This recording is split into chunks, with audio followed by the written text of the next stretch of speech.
இவர் என்னப்பா இப்படி இறங்கிட்டாரு அப்படின்னு இந்த ஒரு வீடியோவை நிறைய பேர் வியந்தும் பார்த்துட்டு இருக்காங்க. மற்றொரு பக்கம் அகிம்சைவாதியை இம்சவாதியாக்குறீங்களேப்பா அப்படின்னு சிக்கன் கடையில் கறி வெட்டிக்கிட்டு பிரச்சாரம் மேற்கொண்டிருக்காரு நடிகர் மன்சூர் அலிகாந்த் அவர்கள்.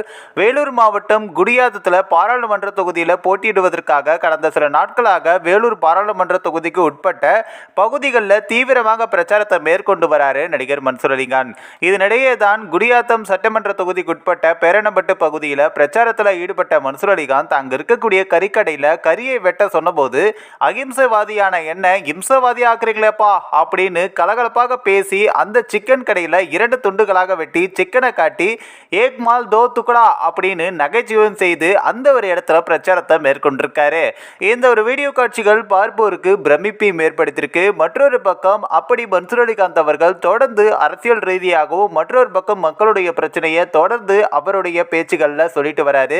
இந்த நிலையில தான் இந்த ஒரு தேர்தலுக்காக அவர் தொடர்ந்து பிரச்சாரமும் மேற்கொண்டு வருவது பலருக்கும் அதிர்ச்சியும் ஏற்படுத்தியிருக்கு. மற்றொரு பக்கம் நடிகர் மன்சூர் அலிகாந்த் அவர்கள் இந்த ஒரு பிரச்சாரத்தின் போது பொதுமக்களிடையே பேசி பொதுமக்களுடைய கஷ்டங்களையும் அங்க இருக்கக்கூடிய குறைகளையும் கேட்டறிந்திருக்காரு. இந்த ஒரு வீடியோ குறித்து உங்களோட கருத்துக்களை நீங்க மறக்காம கமெண்ட்ஸ்ல சொல்லுங்க. மன்சூர் அலிகாந்த் அவர்கள் மேற்கொண்ட இந்த ஒரு பிரச்சாரம் குறித்து உங்களோட கருத்துக்களை நீங்க மறக்காம கமெண்ட்ஸ்ல சொல்லுங்க. நம்ம டிபிடி நியூஸ் டெஸ்க் சேனலையும் சப்ஸ்கிரைப் பண்றேங்க.